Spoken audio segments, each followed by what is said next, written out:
పాటించకుండా దేవునికి దూరంగా జీవిస్తూ ఆయనకు అనుకూలంగా లేనట్టయితే ఆ సంతోషం మనలో నుండి సాతాను గాడు ఎత్తుకొని వెళ్తాడమ్మా. ఎప్పుడు కూడా మనం దేవునికి అనుకూలంగా జీవించాలి. హల్లెలూయా. ఆయన మాట ప్రకారం మనందరం కూడా జీవించాలని ఆయన కోరిక.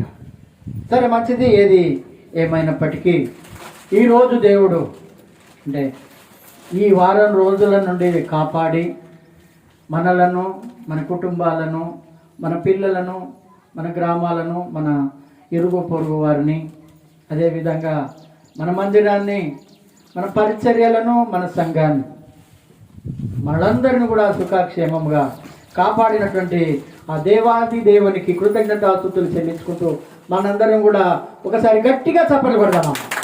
నేను సంతోషంగా ఉన్నాను యేసయ్యా అన్నట్టుగా మనం సంతోషంగా చప్పట్లు కొడదాము. హల్లెలూయా. చప్పట్లు కొడదామమ్మా, గట్టి కొడదాం. ఇంతే నా సంతోషం, ఇంతేనా మన ఆనందం. హల్లెలూయా. గట్టి కొట్టాలి. అంతే నా జీవన ఆశీర్వాదాలు మేలు ఇంకా ఎక్కువ ఇచ్చారు. హల్లెలూయా. ఇంకా ఇవ్వబోతున్నాడు ఈ జీవితంలో. కానీ వీరుని ఎరుగని సంతోషాన్ని దేవుడు అందించబోతున్నాడు. హల్లెలూయా. ఆయన నమ్మిన బిడ్డలను ఆయన ఎన్నడూ విడువడు, ఎడబాయడు. సరే, మంచిది. ఏది ఏమైనప్పటికీ మనం ప్రాముఖ్యమైనటువంటి ఘట్టంలోనికి వచ్చాం. ఈరోజు 119వ సంకీర్తన, పేజ్ నంబర్ వచ్చి 517, 89వ వచనము నుండి 96 వచనాల వరకు మనం ధ్యానించుకుందాం. 89వ వచనాన్ని మనం ఒకసారి ధ్యానించుకున్నట్టయితే, యెహోవా నీ వాక్యము ఆకాశమందు నిత్యము నిలకడగా ఉన్నది. స్తోత్రం. పరిశుద్ధుడా, నీకే వందనాలు. గొప్ప దేవుడా, ఇదిగో ఈ వాక్య భాగం ద్వారా ప్రభా మీరు నాతో, మాతో, మా అందరితో కూడా ప్రభా మీరు మాట్లాడమని అడుగుతున్నాం ప్రభా. దీంట్లో ఉన్నటువంటి మర్మాలు ప్రభా మాకు బోధించమని అడుగుతున్నాం అయ్యా. వీటిలో ఉన్నటువంటి మర్మాలను ప్రభా అయ్యా మేము ఆశ తీరా ఆస్వాదించుకునేటువంటి కృపను మా అందరికీ కూడా దయచేయమని, ఈ వాక్యం ద్వారా మా జీవితాలను, మా బ్రతుకులను, మా కుటుంబాలను సరిదిద్దుకునేటువంటి కృపను ప్రభా మీరు మాకు అనుగ్రహిస్తారని నమ్ముకొనచ్చు. మా రక్షకుడైన యేసుక్రీస్తు వారి యొక్క నామములో ప్రార్థించి వేడుకుంటున్నాను తండ్రి, ఆమేన్. ఇక్కడ మాట్లాడుతున్నాడు ఆయన. ఏమని మాట్లాడుతున్నాడు అని అంటే, యెహోవా నీ వాక్యము ఎక్కడుందట? నిజంగా ఉందా అండి? ఆకాశమందు ఆయన వాక్యం ఉందా? ఉందన్న వాడు గట్టిగా చెప్పాలి పట్టండి. లేకుండా ఆయన వాక్యం ఎక్కడ కూడా ఆకాశమందున్నది ఆయన వాక్యం. అందుకే ఒక భక్తుడు ఏమన్నాడంటే, ఆకాశమందు నీవు తప్ప నాకెవరున్నారు నా ప్రభు. ఆకాశమందు నీవు తప్ప నాకెవరున్నారు నా ప్రభు. పాత్రుడా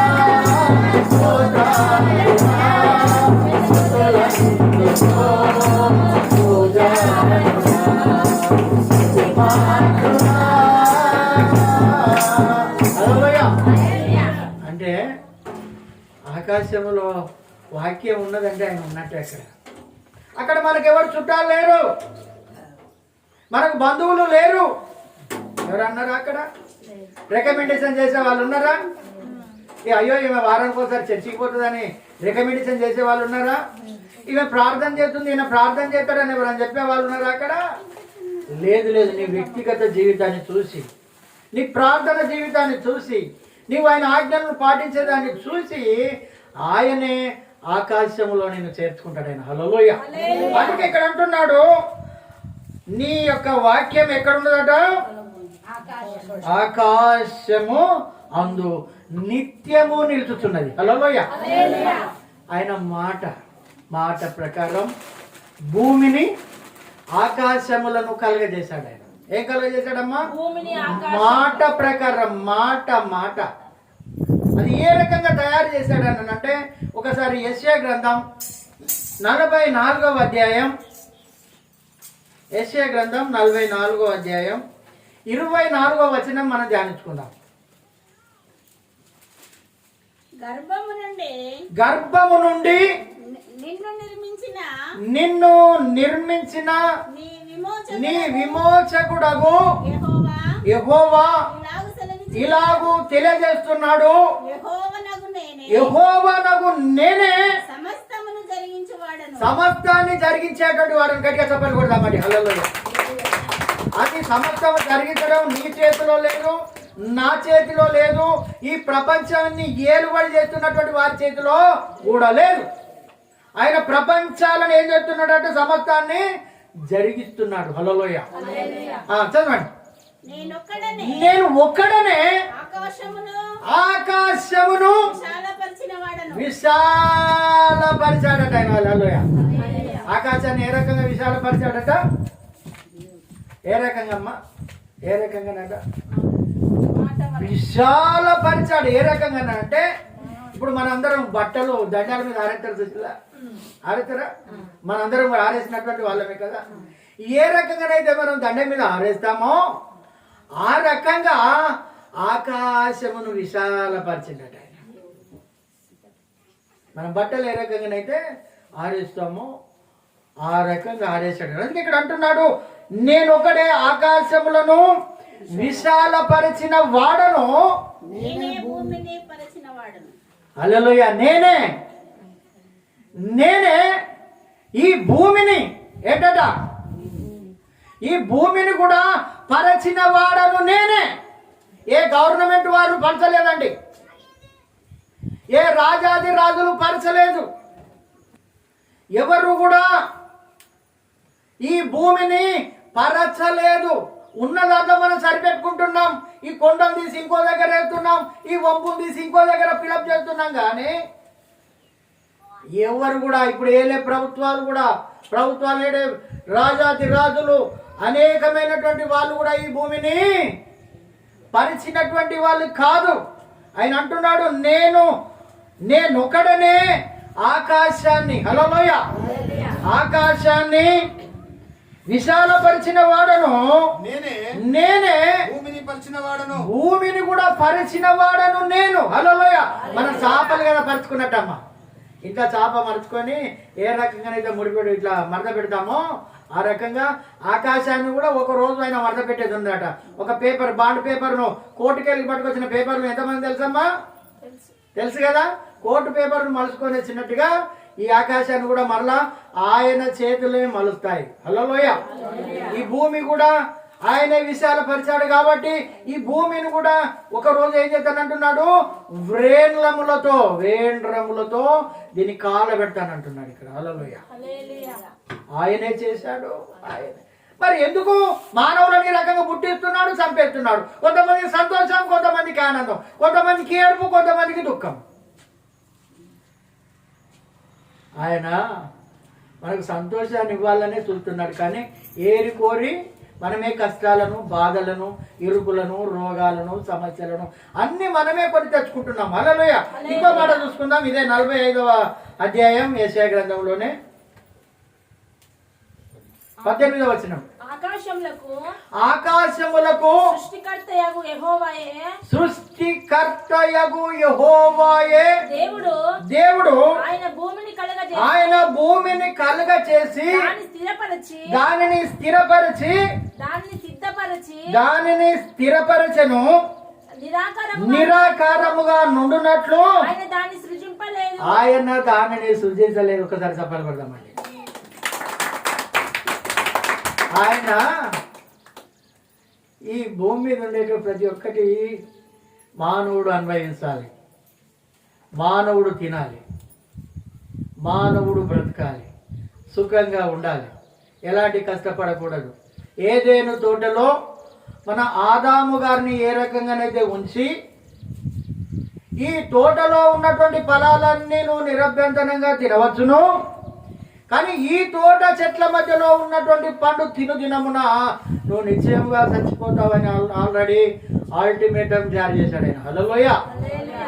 అయినా కానీ మానవుడు ఏం చేశాడని అంటే దేవుడిచ్చినటువంటి మాటను పక్కకు పెట్టి తన కష్టానికి తనకు కష్టం రావాలని చూసుకున్నాడు ఆయన. తన మరణము ఆయనే తెచ్చుకున్నాడు. హల్లెలూయా.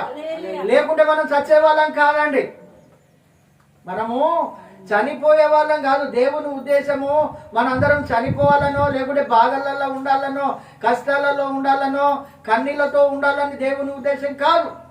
ఒక్క మానవుని ద్వారానే పాపము ఈ లోకంలోనికి ఏ రకంగా ప్రవేశించిందో ఆ ఒక్క మనిషి ద్వారానే ఈ లోకంలోనికి జీవం వచ్చింది. కానీ చప్పట్లు కొట్టండి.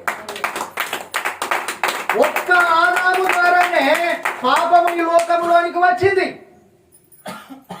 ఒక్క కడపటి ఆదాము ద్వారానే ఇదే లోకంలోనికి జీవాన్ని ఇచ్చాడు ఆయన. ఎంత గొప్ప మాట అండి. మరణం గొప్పదా లేకుంటే జీవం గొప్పదా? జీవించాలని మంచాల పడుకున్నటువంటి పేషెంట్ కూడా చెప్తాడు, నేను ఇంకొక రోజు బ్రతికితే చాలని, ఇంకొక రోజు బ్రతికితే చాలని అనుకుంటా అంటాడు. కానీ దేవుని ఉద్దేశము అది కాదండి. దేవుని ఉద్దేశము అది కాదు. ఇక్కడ మాట్లాడుతున్నాడు ఆకాశములకు కూడా ఆయన సృష్టికర్త. ఈ భూలోకానికి ఒక్కడానికి కాదు, సూర్యుడిని చంద్రుణ్ణి ఆకాశ మండలంలో ఉన్నటువంటి ప్రతి ఒక్క దాన్ని సృష్టించాడు ఆయన. అలాంటి వాటికి ఆజ్ఞ ఇచ్చాడు, భూమికి కూడా ఆజ్ఞ ఇచ్చాడు. వాటి ఆజ్ఞ ప్రకారంగా సూర్య చంద్ర నక్షత్రాలు ఈ భూమి కూడా ఇప్పటి వరకు కూడా ఆయన మాట వింటున్నాయి. కానీ మానవుడు దేవుని మాట వినడం లేదు, దేవుని మాట వినడం లేదు. గార్ధవం అంటే గాడుగా దేవుని మాట వింటున్నది, మనుషులు వినడం లేదు. దేవుని మాటలు పశుపక్షాదులు వింటున్నాయి, కానీ దేవుని యొక్క మాటను మానవుడు వినడం లేదు. అందుకే ఇక్కడ మాట్లాడుతున్నాడు సృష్టికర్తయగు నేనే, నేను సృష్టిని కలగజేసినటువంటి వాడను నేను, గర్భములో నిన్ను రూపించినటువంటి వాడను నేను. చూడండి, ఈ మాటలు దేవాది దేవుడు మనందరితో కూడా మాట్లాడుతున్నాడు. ఇక్కడ సృష్టికర్తయగు యెహోవా, సృష్టికర్తయగు యెహోవా. ఆయన మామూలు వాడు కాదమ్మా. హల్లెలూయా. ఆయన సృష్టికర్త, సృష్టిని తయారు చేశాడు. భూమి ఆకాశములను కలుగును గాక, పశుపక్షాదులు కలుగును గాక, అనేకమైనటువంటి కలుగును గాక కలుగును గాక కలుగును గాక అన్నాడు. అన్ని కూడా కలిగేశాయి. హల్లెలూయా. అన్ని కూడా కలిగేశాయి. ఏదన్నా లోపం వచ్చిందా అండి? ఎవరన్నా వంక పెట్టారా దేవుడు తయారు చేసిన దానికి? ఈ కాలంలో కూడా, ఈ శతాబ్దంలో కూడా ఎవరైనా వంక పెట్టిన వాళ్ళు ఉన్నారా?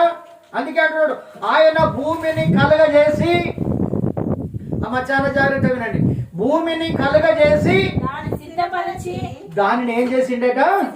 సిద్ధపరచడం అంటే, సిద్ధపరచడం అంటే తయారు చేయడం. ఇప్పుడు అంత తయారైన తర్వాతనే నాటేస్తాం మనం. హల్లెలూయా. తప్పనుకోండి, మనం కూడా భూమి ఆ రకంగా సిద్ధపరచాడు ఆయన. సిద్ధపరచడం అంతేనా? హోటల్లో భోజనం తయారని పెడతాడు అక్కడ, అంతేనా? సిద్ధం చేసి ఉంచాం, పెళ్లి విందు సిద్ధం చేసి ఉంచాను. పిలువబడిన వారు అనేకులు, ఏర్పరచబడిన వారు కొందరే అంటున్నాడు ఇక్కడ. దాన్ని ఏం చేసిండట? భూమిని. మానవుడు అంటాడు ఒక రోజు కష్టపడి నష్టంతో వచ్చిన, ఇంత కష్టం చేసినా ఈ కుటుంబంలో ఎవ్వరు కూడా గౌరవం లేదు, మర్యాద లేదు. చేసి కష్టపడి వచ్చినానికి కొంచెం ఉడుకు నీళ్ళు పెట్టే దిక్కు కూడా లేదని చెప్పేవాళ్ళు ఉన్నారు. మరి ఆ దేవాలయానికి ఎవరు నీళ్ళు పెట్టేలాండి? అయినా నీ కోసం, నా కోసం, ఈ భూలోకంలో ఉన్నటువంటి ప్రతి వారి కోసం ఆయన ఈ భూమిని ఏం చేసిండట? ఆయన సిద్ధపరిచాడు. అందుకే అంటున్నాడు స్థిరపరచను, నిరాకారముగా నుండునట్లు ఆయన దాన్ని సృజించలేదమ్మా. హల్లెలూయా. నిరాకారముగా అంటే ఆకారము లేకుండా సృజించలేదు దాన్ని, ఒక ఆకారం ఇచ్చాడు. ఆ ఆకారం ఇస్తేనే అంత దూరం నుంచి ఎంత దూరం దాకా వెహికల్ మీద మనం వచ్చాం. కొండలను ఇచ్చాడు, గుట్టలను ఇచ్చాడు, అవి కూడా కొంతకాలం వరకు మనకు పనిచేసేటివే. భూమి నుంచి గ్యాస్ వస్తున్నది, భూమి నుండి బొగ్గు వస్తున్నది, భూమి నుండి బంగారం వస్తుంది, భూమి నుండి వజ్ర వైడూర్యాలు వస్తున్నాయి, భూమి నుండి ఆహారం దొరుకుతుంది, భూమి నుండి వస్త్రాలు దొరుకుతున్నాయి, భూమి నుండి ఇలాంటి వస్తువులన్నీ కూడా దొరుకుతున్నాయి. అంటే దేవుడు మనకి ఏం తక్కువ చేసిండండి? భూమి నుంచేనా ఇంకెక్కడి నుంచి వస్తానే మనకు? భూమిలోనే సిద్ధపరిచిండండి మానవునికి కావలసినటువంటి సకల విధములైనటువంటి వాటిని. ఇదట నిరాకారంగా లేకుండా చేయలేదు ఆయన, ఒక ఆకారముగా ఉండున్నట్లు చేశాడు. ఒక ఆకారము దానికి ఉన్నది. హల్లెలూయా. ఒక ఆకారము ఈ భూమి. చాలా మంది ఏమంటారు భూమి ఏ రకంగా ఉన్నదంటారు? ఇంకా గుండ్రంగా ఉన్నదంటారు. హల్లెలూయా. ఈ భూమి అట దేవుడు వ్రేలాడదీసిండట. హల్లెలూయా. అందుకే దీన్ని ఏం చేసిండట? నిరాకారముగా ఉన్నట్లు నేను దాన్ని సృజింపలేదు, నివాస స్థలముగా. హల్లెలూయా. ఏ రకంగా సృజించిండట? నివాసాలు అంటే ఏంటంటే, నివాసాలు అంటే ఇండ్లు కూడా కట్టుకోనికి, ఎస్టేట్లు కట్టుకోనికి, బంగ్లాలు కట్టుకోనికి, అలా సుఖంగా నిద్రించనీకి, అంతేనా? మరి ఆకాశ మండలంలో ఏది చంద్రమండలం పోయి మేము ఇల్లు కట్టుకుంటాం, మేము అక్కడనే ఉంటామని అంటారు. మరి వాళ్ళు ఎక్కడైనా కట్టిన ఉన్నారా? ఆడేవాళ్ళని బతుకు తెరటి వాళ్ళు ఉన్నారా? దేవుడు చెప్పింది ఎవ్వరు వినరండి మాట. అక్కడ భూములు కొట్టాలి ఇప్పుడు, కోట్లు పెట్టి. ఆడ పంట పండదు, మానవునికి అవసరం ఉన్నది ఏది కూడా అక్కడ లేదు ఇక్కడ. అందుకే ఇక్కడ ఏమంటున్నాడు అనంటే, నివాస స్థలముగా దాన్ని సృజించిండు. దాన్ని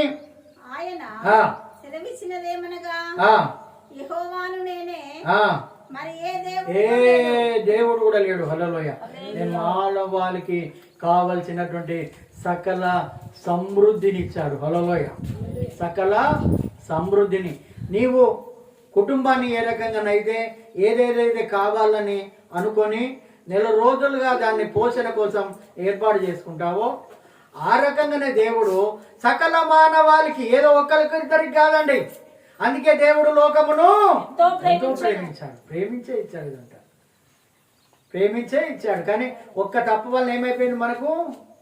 ఆయన ప్రేమ కాక వెళ్ళిపోయి, అరే మాదామా నువ్వు చేసిన పనికి ఇక నుండి నీవు ముఖము చెమట గార్చుకొని తింటావు, ఈ భూమి నుండి నువ్వు తీయబడ్డావు కనుక ఇక మళ్ళా నువ్వు భూమిలోనికే వెళ్ళిపోతావు అని చెప్పేసిండు. చూడండి, దేవుడు సృజించినటువంటి ప్రతి దాన్ని ఆకాశం అందు ఏమున్నదట? ఆయన యొక్క వాక్యం ఉన్నదండి. హల్లెలూయా.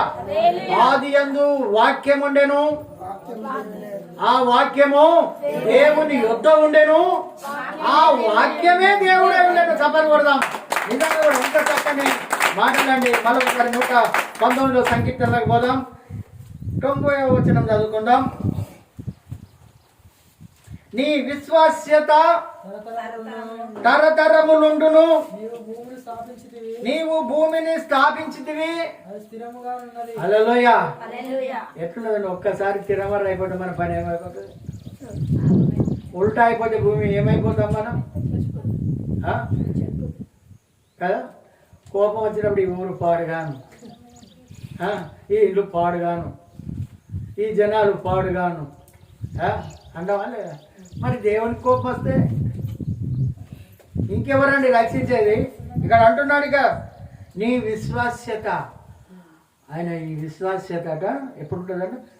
తరతరాలు ఉంటుందట. తరతరాలు, ఎన్నో తరాలు, ఎన్నో తరాలు, తరాలు తరాలు తరాలు తరాలు తరతరాలు. ఇది ఎప్పుడు కూడా పోదు.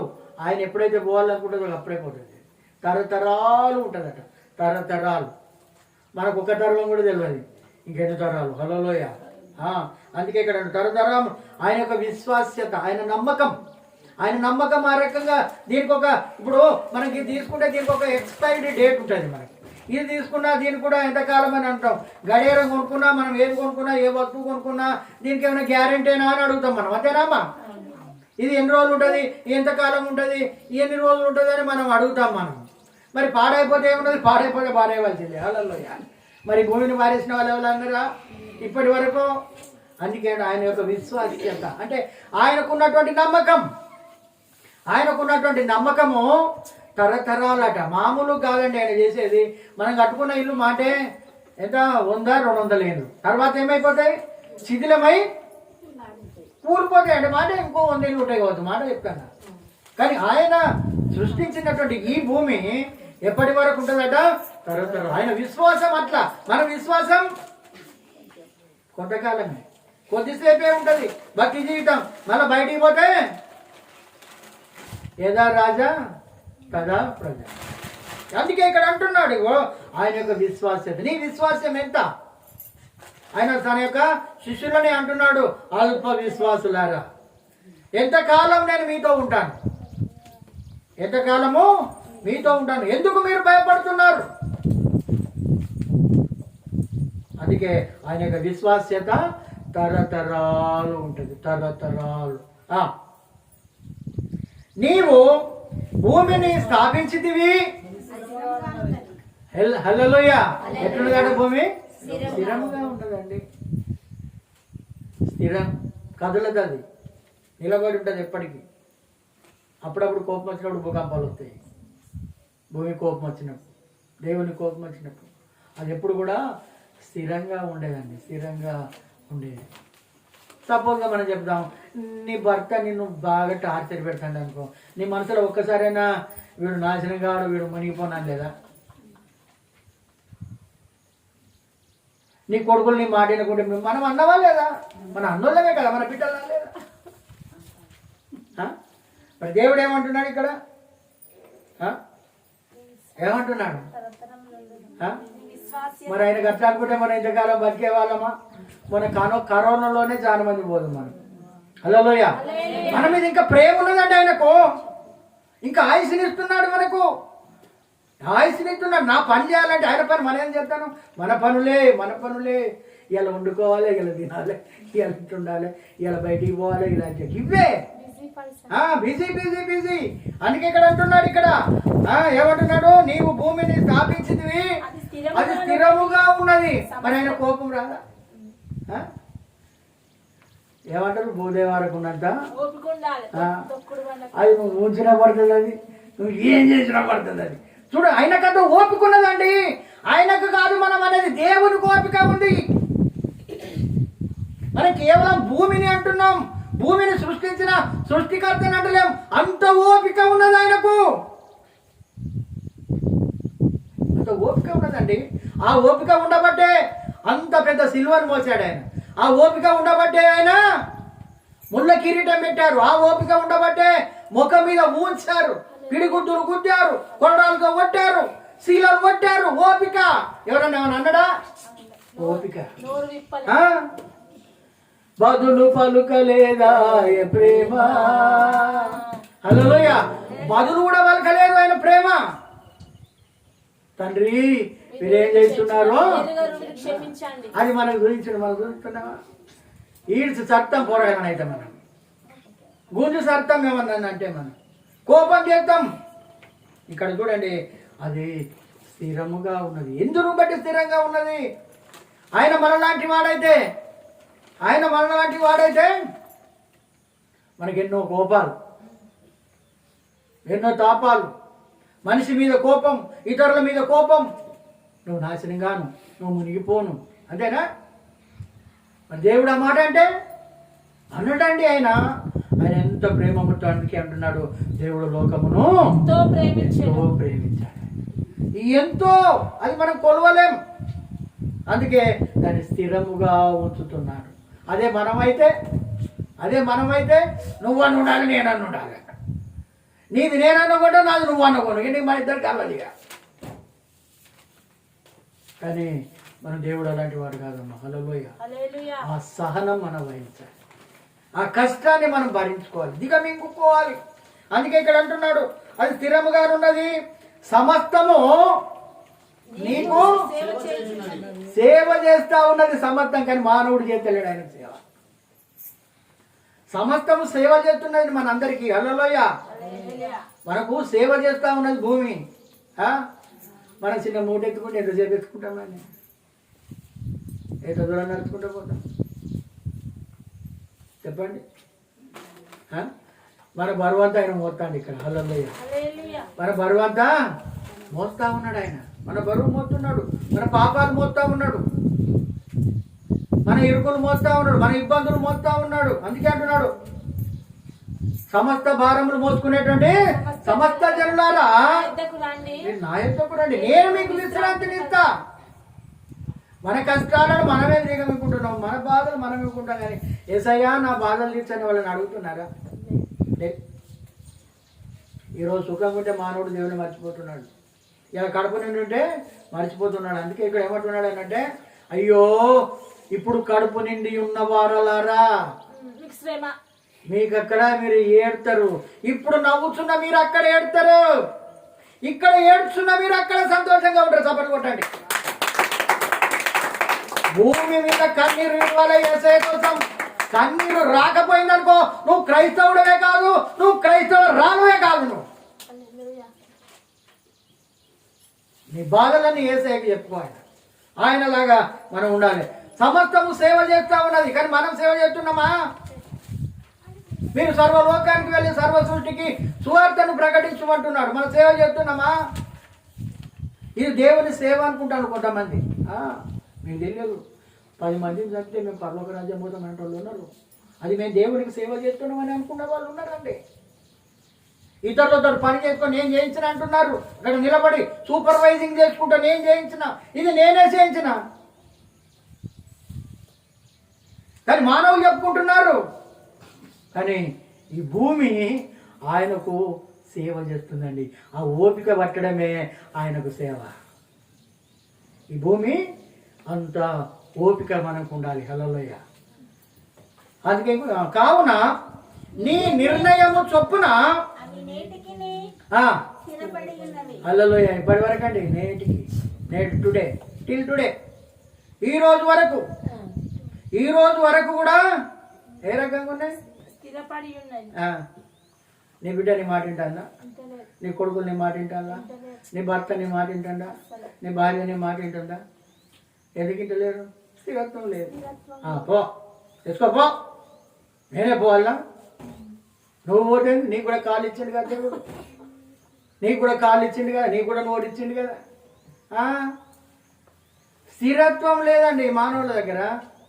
అందుకే ఇక్కడ అంటున్నా, ఇక్కడ నీ నిర్ణయం చొప్పున. ఆయన నిర్ణయం చూడండి ఎంత మంచి నిర్ణయం. మన నిర్ణయాలు కొంతకాలానికే కూలిపోతాయి. మన ఆశలు కొంతకాలానికే కూలిపోతాయి. ఎన్నో ఆశలు ఉంటాయి మానవునికి, పగటి కళలు అనేది. నేను కూడా హల్లెలూయా ఇన్ని పగటి కళలో అబ్బో పెద్ద ఇల్లు గడపాలనుకున్నా, కానీ అది కూడా ఆశ తీరిపోయింది. ఏం లేదు, ఇక అట్టలేను నా ఉంచి కాదు.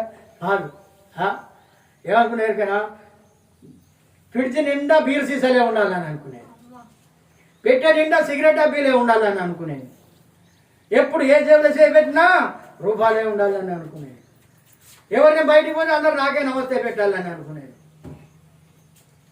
కొడుక ఇంతకన్నా మన నిర్ణయం ఇట్లుంటుంది. హల్లెలూయా. కానీ ఆయన నిర్ణయంలో స్థిరత్వం ఉంటుంది. గట్టిగా చప్పట్లు కొట్టాలి. ఆయన నిర్ణయించాడా? ఆయన నీకు వాగ్దానం చేశాడా? వాగ్దానం చేస్తే ఆయన నమ్మదగినటువంటి వాడు. ఈ వాగ్దానాన్ని నెరవేర్చే దేవుడు. దాని ప్రకారంగా నువ్వు నడవాలి. అందుకే అంటున్నాడు, ఆయన నిర్ణయం నిర్ణయించాడు. నీ నిర్ణయం ఎంతకాలం ఉంటుంది? నీ భర్త నీ మాట వినకపోతేనే నీకు ఎంతో కోపం వస్తుంది. అలాగే అవసరమైతే అవగారింటికి పోతావు, లేకుండా ఎన్నో లొల్లీలు అయితే అంటావు. ఆయన నిర్ణయం చూడండి ఎంత నిర్ణయం. నేను చేసేదేదో చేసిన,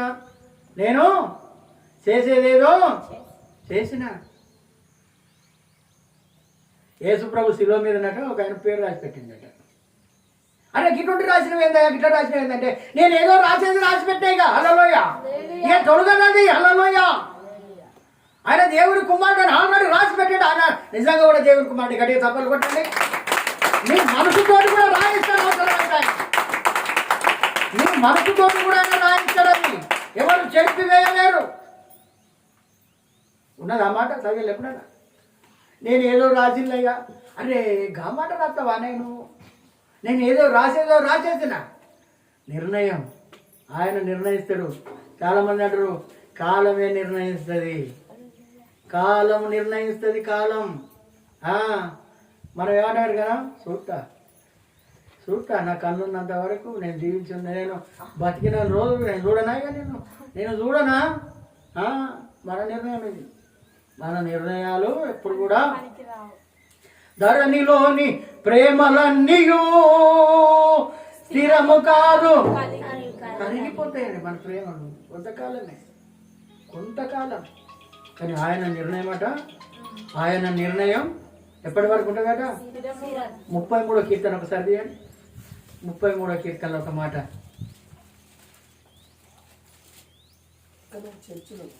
33:11.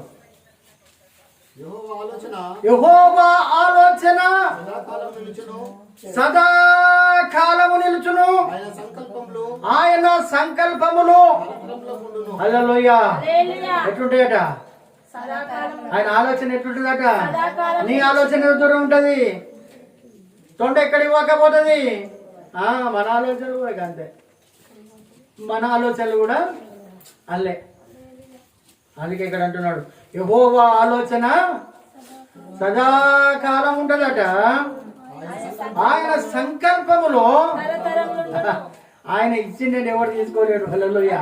ఆయన తలుపు మూస్తే ఎవరు తీయలేరు, ఆయన తలుపు వేస్తే ఎవరు మూయలేరు. That's all. అంటే నీకు ఇచ్చిండా, ఏ మానవుడు కూడా నీ ఎవరిదాన్ని తీసివేయడు. దాన్ని నీకు కనుక ఆయన ఇచ్చిందంటే ఏ మానవుని ఉంచి కూడా కాదు. ఆయన ఆలోచన అట్లుంటుంది, మన ఆలోచన కాదండి. నేను ఇది చేద్దాం అనుకున్నా, నేను ఇది చేయకపోతే గట్ల చేస్తే మంచిగా ఉండేది. నీ ఆలోచన 10 ఆలోచనలు వస్తాయి మనకు, కానీ ఆయన ఒక్కసారి ఆలోచన చేశాడా అది అంతే. హల్లెలూయా. సదాకాలం ఉంటుంది. 119వ సంగీతంలో మరోసారి పోదాం. 92వ వచనం ధ్యానించుకుందాం. నీ ధర్మశాస్త్రము నాకు సంతోషం ఇవ్వని ఎడల నేను నశించి ఉందును. హల్లెలూయా. ఏంటట ధర్మశాస్త్రం మీకెవరికైనా సంతోషాన్ని ఇచ్చిందా?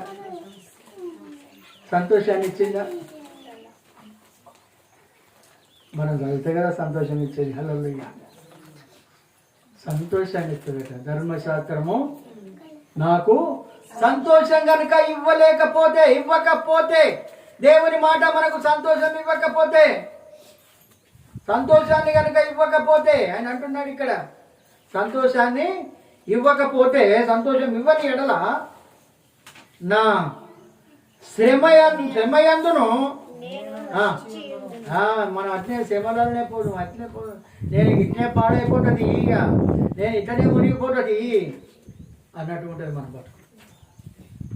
కానీ ఎప్పుడు కూడా ఆయన యొక్క దారిలో మనం అర్థమో ఈ శ్రమల్లాగా ఉండేట, శ్రమలలో కూడా మనము సంతోషంగా ఉంటాం. హల్లెలూయా.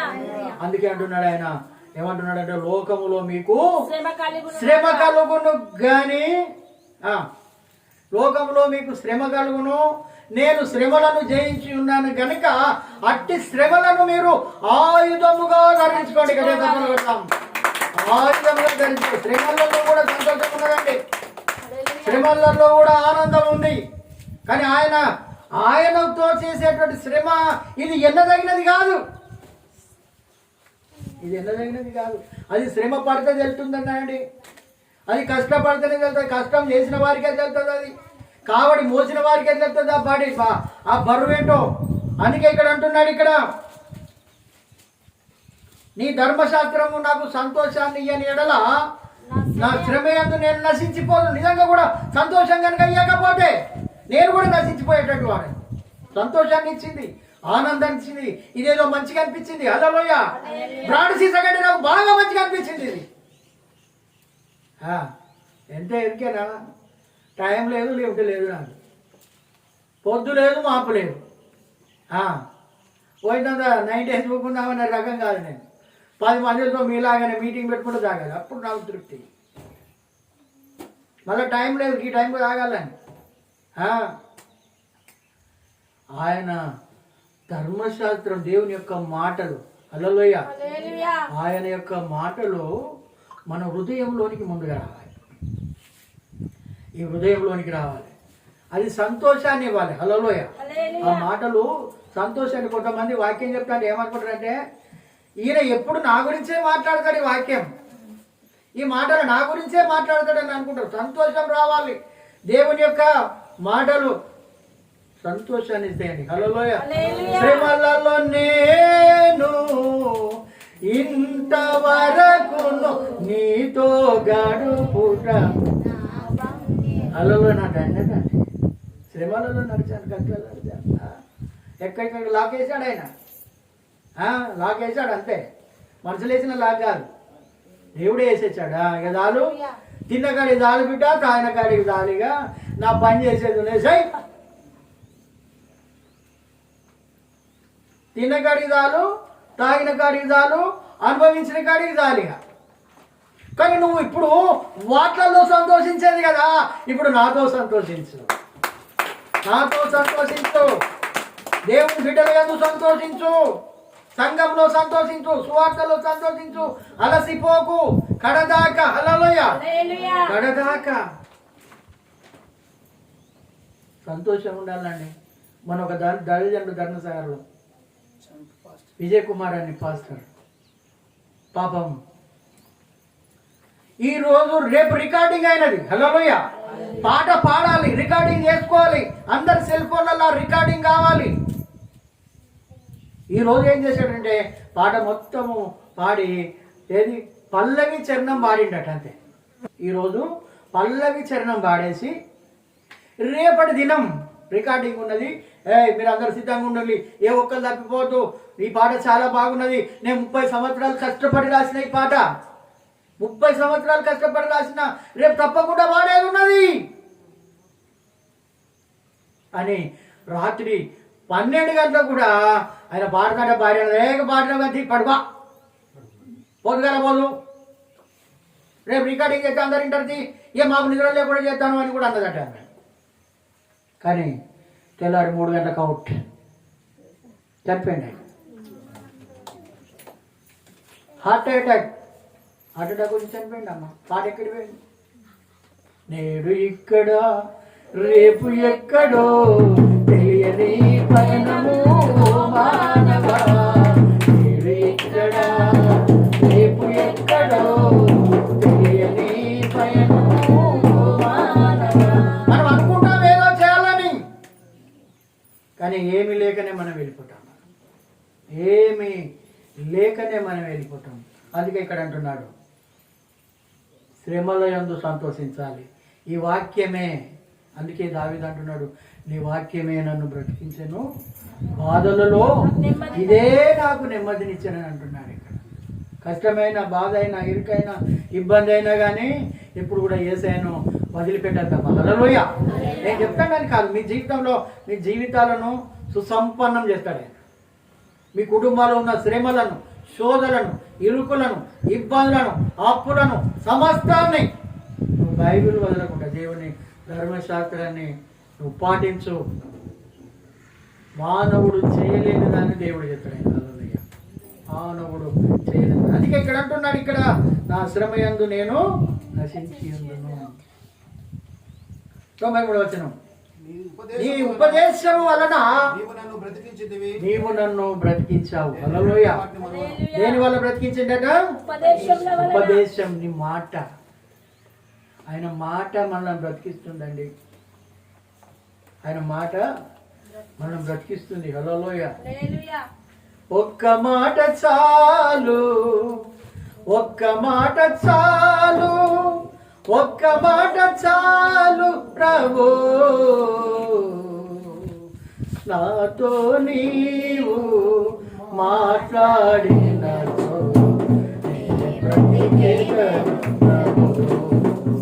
ఆయన మాట్లాడాలి. ఆయన మాట్లాడితే మనం బ్రతుకుతామండి. ఆయనతో మనం మాట్లాడాలి. హల్లెలూయా. మాట్లాడకుండా ఆదాంగా దారికి తప్పుకున్నట్టుగా తప్పుకుంటున్నాం మనం. ఆయన మాట్లాడాలి, నీ దగ్గరకు వస్తున్నాడు, నిన్ను సమాధానపరచాలని వస్తున్నాడు, నిన్ను శాంతింపజేయాలని వస్తున్నాడు. కనమే మనమే పక్కకు జరిగిపోతున్నాము.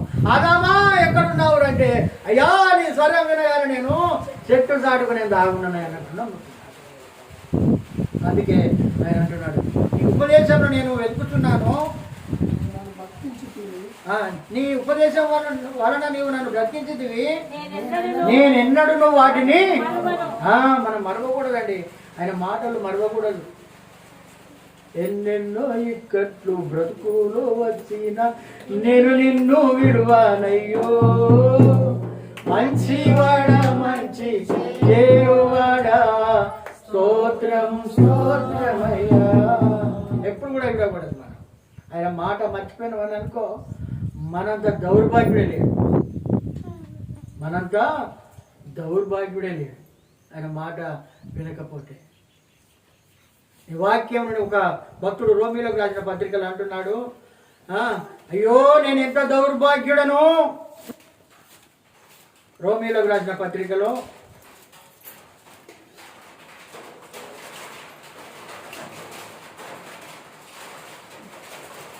7వ అధ్యాయం 24వ వచనం. అయ్యో అయ్యో నేనెంత దౌర్భాగ్యుడను, ఇంటి మరణము నుండి లోనగు శరీరము నుండి నన్ను ఎవడు విడిపిస్తాడు? ఎవరు విడిపిస్తారమ్మా? హల్లలో ఆయన ఒక్కడు మాత్రమే మనను విడిపించేటువంటి దేవుడు. అందుకే ఇక్కడ అంటున్నాడు, ఆయన మాట వినాలి, ఆయన మాట విని నడవాలి. చదవండి. నీ ఉపదేశములను నేను వెతుకుచున్నాను, నేను నీ వాడనే, నన్ను రక్షించము. హల్లెలూయ. వెతకాలండి. మీరు అందరు కట్టెలు పోయింది, మోపులు కట్టుకొచ్చిందా? కట్టెలు అవే మోపు కట్టి తయారుంటాయి. మరి మోపు కట్టి తయారుంటాయి. అక్కడ ఏం చేయాలి? అందరు పోయినోళ్ళేనా? నేనైతే పోయినా. తోక మోపులు వేసుకొని వచ్చేది మామూలుగా, తోక మోపులు. వెతకాలి అంటున్నాడు ఆయన. నన్ను వెతకండి నేను దొరుకుతా, నన్ను వెతకండి నేను దొరుకుతానండి అంటున్నాడు ఇక్కడ. అందుకే ఇక్కడ ఏమంటున్నాడు అంటే, నీ ఉపదేశములను నేను వెతుకుతును, నేను నీ వాడను. హల్లెలూయ. నేను నీ వాడనంటే నువ్వు నా వాడవని ఆయన అంటాడు. గట్టిగా తప్పని కొట్టండి. నువ్వు అనకపోతే ఆయన ఎక్కడ ఉండడానికి నీకు? అందుకే ఇక్కడ అంటున్నాడు, ఇక్కడ నేను నీ వాడనే, నేను నీ వాడనే యేసయ్యా, నన్ను రక్షించుము. నేను తప్పిపోయాను, నేను ప్రార్థన చేయడం లేదు, నేను వాక్యం చదవడం లేదు, నన్ను రక్షించయ్యా, నన్ను కాపాడయ్యా. చదవండి. నన్ను సంహరింపవలనని హల్లెలూయా. ఎంతో మంది ఎంతకాలమో చూద్దామో నీ సేవ, ఎంతకాలమో నేను చూద్దామో దొరకవా నాకు? ఎంతో మంది ఉంటున్నాడు ఇక్కడ. అందుకే అంటున్నాడు ఇక్కడ, ఏమంటున్నాడు? చంపడం కాదండి ఇక్కడ. సంహరించడం అంటే ఏదో చంపేస్తారని కాదు, మాటల ద్వారా. ఎవరైనా ఒక మాట అంటే సచ్చినత కాదా? ఎప్పుడన్నా అయిందా మీకు అట్లా? ఎవరైనా ఒక మాట అంటే ఇక నేను బతుకుండే ఎందుకు? అందుకే ఇక్కడ అంటున్నాడు, నన్ను సంవరింపవలనని. భక్తిహీనుడు అంటే భక్తి లేనోళ్ళు కాదు ఇక్కడ. ఇటు భక్తి ఉన్నది, ఇటు భక్తి లేదు, కలికి అన్నట్టు. హల్లెలూయ. భక్తిహీనులు, జ్వరం వచ్చిన వాళ్ళు ఏమంటారు? రక్తం లేనోళ్ళను రక్తహీనులు అంటారు. రక్తం లేనోళ్ళు అంటే భక్తి ఉండదు, ఉన్నట్టే ఉంటుంది భక్తి, కానీ అది ఎప్పుడు కోపం వచ్చేది తెలియదు మనకు. అందుకే ఇక్కడ అంటారు, భక్తిహీనులు నా కొరకు పొంచి ఉన్నారు. పొంచే ఉంటారు, మరి ఎక్కడైనా పొంచి ఉంటారు. ఎవరిని మింగుతున్నా? విశ్వాసిని మింగుదామని వాడు తిరుగుతాడు.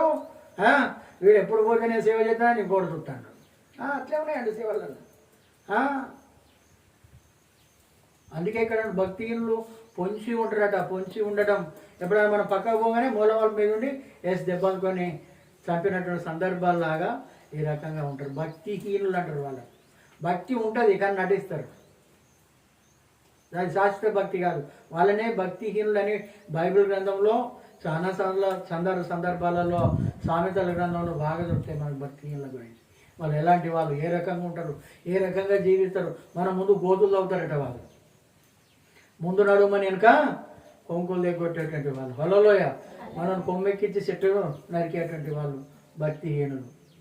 ఇట్లా ఏది చెట్టు ఎక్కితారు, నీ అంత పర్వాలేదు, నీ అంత మంచోడే లేడు, నీ అంత వాక్యం అసలు ఇక్కడ ఎక్కడ వీళ్ళే, నేను ఎక్కడ చూడలేదు అని అంటారు. బయటికి పోయి అక్కడ ఉన్నప్పుడే ఓ సన్న జయమే జయమన్నారు. మళ్ళీ ఇక్కడికి వచ్చి వీని సిలువేయండి వీని సిలువేయమన్నారు. కొత్త జనాలు వచ్చింది అక్కడికి. ఏది పార్టీలు అప్పుడు మారినట్టుగా పార్టీలు మారినట్టుగా భక్తులు అట్లే ఉంటారు. మరి మీరు వాక్యం చదవండి, అట్లే ఉంటారండి వాళ్ళు. అందుకే ఇక్కడ అంటున్నాడు భక్తిహీనులు కొంచెందురు. అయితే తలపోయుచున్నాను. హల్లెలూయ. మన శాసనాలను ఏం చేయాలంట మనము? తలపోయాలి. తలపోయడం అంటే తలపోయడం అనేటువంటిది కదా. ఏం చేయాలి? తలపోయడం అంటే ఎప్పటికీ ధ్యానించాలి. దివారాత్రం దాన్ని ధ్యానించేవాడు ధన్యుడు, అదృష్టవంతుడు, భాగ్యవంతుడు, గొప్పవాడు. ఎన్నో తలపోయాలి. హల్లెలూయా. తలపోయాలి. తలపోయాలంటే ఎప్పటికీ అదే గుర్తుకు రావాలి. దాన్ని ఏమంటే మనాది అంటారు. మన వాళ్ళు మనాది అంటారు. ఏంది బిడ్డ కట్టడం అంటే మనం మనాది ఇట్లా పెట్టుకున్నావా అంటే వాళ్ళకు ఉంటుంది మనాది. ఏంటిది? దాని విషయమే. ఆ బిడ్డ గురించే ఆలోచిస్తాడు, ఆ కొడుకు గురించే ఆలోచిస్తాడు, ఆ అత్తి గురించే ఆలోచిస్తాడు, ఆ తిండి గురించే ఆలోచిస్తాడు, ఆ బట్టల గురించే ఆలోచిస్తాడు. పాపం పోరి జీవితాన్ని ఎంత ఖరాబ్ చేసుకున్నది, పోరుడి జీవితాన్ని ఎంత ఖరాబ్ చేసుకున్నాడు. ఊరిగా దాని గురించి నాకు చెప్పిన మాట ఇంటే బాగుండు, నా మాట ఇంటే బాగుండు, నా మాట ఇంటే బాగుండు. తలపోస్తారు. తలపోయడం అంటే అది. హల్లెలూయా. అంటే ఎప్పుడు నీ హృదయంలో దేవుని యొక్క మాట ఉండాలి. నువ్వు లేచినా నువ్వు పడుకున్నా కానీ అదే మాట స్మరణకు రావాలి.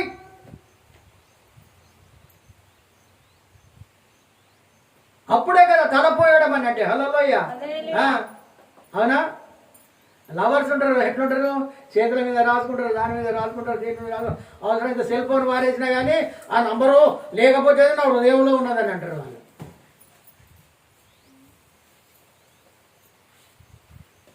అలాంటి తలంపు ఉండాలి మనకు దేవుని దగ్గర. తలపోయడం అంటే అది. హల్లెలూయా. తలపోయడం ఎప్పుడు కూడా తలుస్తూ ఉండాలి, ఆయనను స్మరిస్తూ ఉండాలి. హల్లెలూయా. స్మరించాలండి, ఆయనను స్మరించాలి. హల్లెలూయా.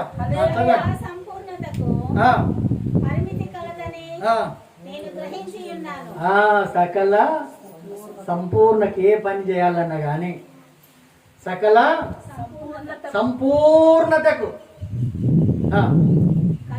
కలదని నేను గ్రహించి ఉన్నాను. హల్లెలూయా. నేను ఇప్పుడు తెలుసుకున్నాను అని అంటున్నాడు. సంపూర్ణత. హల్లెలూయా. దేవుని ఆలోచన, పౌలు ఆలోచన ఏంటంటే మనందరం కూడా సంపూర్ణంగా మారాలని. ఈ దేశ ప్రజలందరూ అవసరం లేదండి, మనం మారితే చాలు. సంపూర్ణంగా మనం ఆయన ఆజ్ఞలు పాటిస్తే చాలు. తేండి కొలసీలకు రాసిన పత్రిక ఒక మాట. కొలసీలకు రాసిన పత్రిక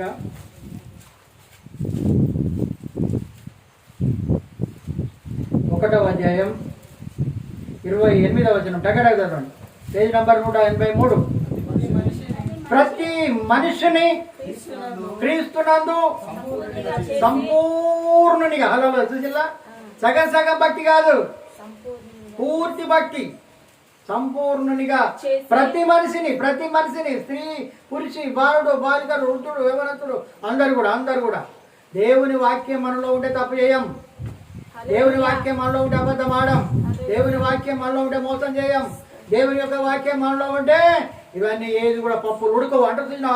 నీ పప్పులు ఏం ఉడకవని అంటుంది. ఇక్కడ అంటున్నాడు, ఇక్కడ ప్రతి మనుషుని క్రీస్తునందు సంపూర్ణునిగా చేసి ఆయన ఎదుట నిలబెట్టాలి. మనం నిలబడే అధికారం లేదు అక్కడ. ఆయన ఎదుట మనకు నిలబడే అర్హత లేదు. ఎందుకంటే తప్పు చేశాం. ఆదాము తప్పు చేసినట్టుగా మనం తప్పు చేశాం. ఆయన పిలుస్తున్నాడు. కొంతమంది అంటారుగా, కొంతమంది ఆడరు. అప్లోడ్ ఫోన్ చేస్తే ఏమంటారు అండి, వీడికి ఏడ పని లేదు, ఊరికే చేస్తాడు వీడు ఫోన్ అంటారు. బయటోడు అబ్బో వీడేదో ఆడసాగుపోవచ్చు అని అనుకుంటాడు. లేకుంటే స్విచ్ ఆఫ్ అన్న పెడతారు, లేకుంటే సైలెంట్ అన్న పెడతారు. అవునా కదా? వింటలేమా? మనం చూడలేమా? ప్రతి మనిషిని సంపూర్ణునిగా చేయాలని, ప్రతి ఒక్కరూ సంపూర్ణంగా దేవునిలో నిలబడాలని, ప్రతి ఒక్కరు సంపూర్ణంగా దేవుని సేవ చేయాలని, సంపూర్ణంగా దేవునితో ఉండాలని. సంపూర్ణంగా అంటే ఏ బాధరబంది లేకుండా. హల్లెలూయా. దేవుని సేవకై కుటుంబాలను వదిలిపెట్టిపోయి సేవ చేసిన వాళ్ళు ఉన్నారండి. భూములు, జాగాలు, ఆస్తులు, అంతస్తులు అమ్మి దేవుని కోసం సేవ చేసిన వాళ్ళు ఉన్నారండి. సంపూర్ణంగా మారారు. ఈరోజు చరిత్రలో వాళ్ళ పేర్లు లిఖించబడ్డాయి. మనందరం కూడా సంపూర్ణంగా మారాలని, సగం సగం మారడం కాదు, సగం సగం మారడం కాదు. అందుకే అంటున్నాడు, సంపూర్ణునిగా చేసి ఆయన ఎదుట, అబ్బో ఆయన ఎదుట నిలబడే అధికారం కూడా ఉంది మన దగ్గర లేదు. పిలుతాడే మళ్ళా తాగు, నీకేదో పని లేదు, పని లేకుండా నువ్వు నిమ్మలంగా ఉన్నావు, నాకు ఎన్ని పనులు అని వెళ్ళిపోతున్నాం మనమా. అందుకే దేవుడు అంటున్నాడు, నరపుత్రుడా నువ్వు చక్కగా నిలబడు, నేను నీతో మాట్లాడవలసినది. నేను రాను, ఇవ్వాలి రాను, వచ్చే వారం మొత్తం ఈ వారం రాను, నువ్వు వచ్చే వారం దాకే రా. హల్లెలూయా. ఎవడొస్తుంటున్నావు? సంపూర్ణునిగా. హల్లెలూయా. సంపూర్ణంగా దేవుని తెలుసుకుంటే మనం ఈ రకంగా ఉండమండి. సంపూర్ణునిగా చేసి ఆయన ఎదుట నిలబెట్టాలని సమస్త విధములైనటువంటి ప్రయత్నం చేస్తా ఉన్నారు. ఎన్ని మాటలు చెప్పినా, ఎన్ని తీర్లు చెప్పినా, ఎన్ని రకాలుగా చెప్పినా, ఏ రకమైన బోధ చేసినా కానీ నిలబడతలేరండి మానవులు. ఎందుకంటే ఒక్కల వాక్యం ఏంటల్లా. మన కురియన్ అంటాడు, నువ్వు వారానికి ఒకసారి పోయే వరకు ఇటు ఆన్లైన్లో వస్తాను, వీళ్ళు ఆన్లైన్లో అటు డబ్బులు పంపుతాను, ఇటు డబ్బులు పంపుతాను, అటు పంపుతాను, ఇటు ఇటు పోతాను. వారం రోజుల వరకు ఇంటికే తాళం వేసిపోతాను నువ్వు పోయే వరకు. నీ విశ్వాసులు ఏమైపోతాను, నీ సేవకులు ఏమైపోతాను, ఈ భక్తి పరులందరూ ఏమైపోతున్నారు? అటు కొంత, అచ్చట కొంత, ఇచ్చట కొంత వాక్యం ఉన్నట్టుగా, ఆజ్ఞ వెంబడి ఆజ్ఞ, సూత్రం వెంబడి సూత్రం అన్నట్టుగా అట్లా అయిపోయిన విశ్వాసులు కూడా. ఇట్లా కాదండి, నువ్వు దేవుని యందు విశ్వాసం, మానవులు కాదు. సుధాకరణ ఇవాళ ఉంటాడు, రేపు పోతాడు. నేను పర్మనెంటా? ఈ మందిరానికి ఏమైనా పర్మనెంటా? ఎవరు వస్తారో నా తాగనంతరం. హల్లెలూయా. వాళ్ళు ఎంతమంది కొట్టుకుంటారో చెప్పలేం. నా ప్రయత్నం, హల్లెలూయా, నోవా ఓడగట్టమన్నాడు, ఓడగట్టాడు ఆయన. నా ప్రయత్నం కూడా కదే. హల్లెలూయా. నా ప్రయత్నం కూడా కంటే నన్ను కట్టమని నేను కట్టుకున్నా కంటే నా సాధన సాధ్యమో అయినంత వరకు నువ్వు చెప్పినా నేను చేయ. నా మనసులో దోచిందనంటే దావీదు వలె మనసు నాకు ఇచ్చాడు ఆయన, నేను చేస్తా. హల్లెలూయా. కానీ నువ్వు చెప్తే నేను చేయను, నువ్వు చెప్తే నేను చేయను. హల్లెలూయా. మనస్సు ఉండాలండి, దేవుని పని చేయాలని నీకు మనస్సు ఉండాలి. హల్లెలూయా. మనస్సు ఉంటే ఏంటిది ఏమంటారు, మనకు తెలిసినోడు ఏ పంచులు ఉన్నా కానీ 2 గంటలు ఎక్కువ వేసిపోతాడు, ఏం బాధలేదు. నీకు మనసే లేకపోతే మరి సంపూర్ణంగా నువ్వు మారతావా లేదా? హల్లెలూయా. మారాలండి. మారామంటూ గొప్పలు చెబుతారు, ఆ గొప్పలు కాస్త సాగకపోతే గోతిల పడతారు, మీరు గోతిల పడతారు. మారాలి మారాలి, నీ మనసే మారాలి, మారాలి మారాలి, నీ మనసే మారాలి. మారిన మనసు దేవునికి సరిలో ఉంటుంది, మారిన మనసు దేవునికి సరిలో. నీ మనసు ఎవరికి ఇస్తాను? దేని మీద పెట్టుకుంటున్నావు? ఏమి తిందుమో, ఏమి తాగుదుమో, ఏమి ధరించుకుందుమో. మన మా మనవరాలు అంటారు, ఒక ఇల్లు చూపెట్టి గిజోంటిది కడితే తాత నువ్వు, నేను మీద ఉంటాము, మీరు కింద, నేను మీద ఉంటా, మీరు కింద ఉండరు, గిసోంటిది కడితే బంగ్లా. అబ్బో, ఈ లోకంలో కాదు బిడ్డ, ఆ లోకంలో కడతారని నేను నహలలో. అంటే అలాంటి ఆశ ఉండాలండి. దావీదు కలిగిన ఆశ ఉండాలి, దేవుని పని చేయాలని ఆశ. ఎంతమంది పరిస్థితి ఏమన్నదండి? అంతేనా కాదా? కుమ్మలో ఒక దగ్గరే పెట్టించినట్టు మొక్కజొన్న కైకుంటుందా? ఏమైపోతుంది? ఓ అర్ధగంట వయసు కూడా దాన్ని తింటావా దాన్ని? మరి కుమ్మలో పెట్టినట్టే ఉందా? మరి మనం బొర్రియాలి. హల్లెలూయా. బొర్రాలే నిప్పుల మీద ఏం కాల్చినావా మజ్జిగాలు అని మళ్ళీ ఇస్తాం మనం. మరి మనం కాల్చబడద్దా? ఆయన బలిపీఠం మీద కాల్చబడద్దా మనం? ఒట్టిగానే దీవెనలు వస్తాయా? ఒట్టిగానే ఆశీర్వాదాలు వస్తాయా? ఒట్టిగానే మేలులు వస్తాయా?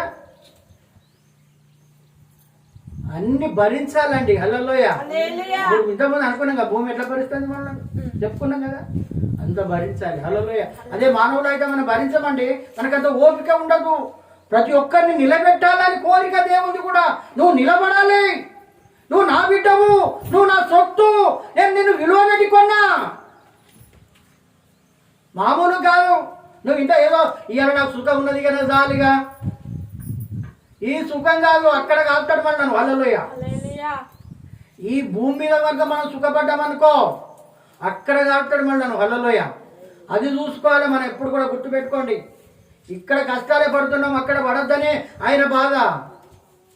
కనీసం ఈ లోకంలో అయినా చెంతకు రాకపోయినా ఆ లోకంలో వాళ్ళు రావాలని, ఇక్కడ ఉన్న కష్టాలు అక్కడ అనుభవించకూడదని ఆయన ఆశపడితే మనం ఏం చెప్తున్నామని అంటే ఇదే సంతోషం, ఈ భూమి మీద ఇదే నాకు ఆనందం. బాయిల కప్ప ఏమనుకుంటుంది, ఇదే నా సముద్రం, ఇదే నా దేశం, ఇదే నా ప్రపంచం అనుకుంటుంది. మనం కూడా గట్టినే అనుకుంటున్నాం. బయటికి వెళ్తే వెళ్తుందండి. హల్లెలూయ.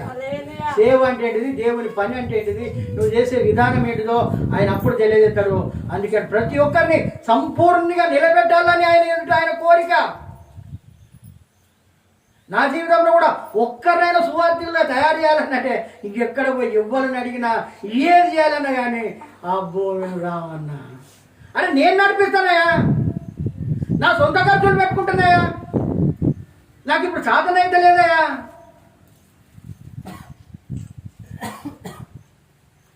జగమంతా వెదికాను, సర్వజనులను అడిగాను, చివరి గది నీలోనే కనుగొన్నాను అయ్యా, చివరి గది నీలోనే కనుగొన్నాను. ఇంత మంచి దేవుడవయ్యా, నా చింతలన్నీ నీవయ్యా,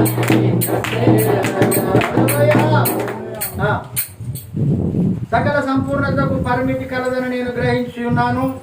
నీ ధర్మ ఉపదేశము అపరిమితమైనది. హల్లెలూయ. పరిమితి కాదు, ఇదే అద్దు కాదు, ఇదే ఇది కాదు.